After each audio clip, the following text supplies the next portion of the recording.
В Одессе напали на журналистов. Злоумышленники приехали на «Хонде» к зданию 7-го канала и начали драку с журналистами. Затем один из преступников побежал к машине, достал ружье и начал стрелять по телевизионщикам.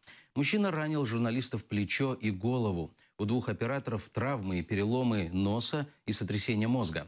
Нападение произошло после того, как канал снял на видео дорожно-транспортное происшествие. Сейчас пострадавший в больнице.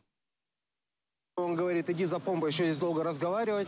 Один уходит, следует дальше удар Бондаренко, Сорокину, после чего я тоже вступаю за своих, накидываю на одного его кофту, после чего я слышу выстрелы помпы. Сечение брови, попадание с помпового ружья не у меня, у второго. Водителя, у третьего разбитый нос. Такое впечатление, что мы возвращаемся во времена бандитских разборок с применением оружия.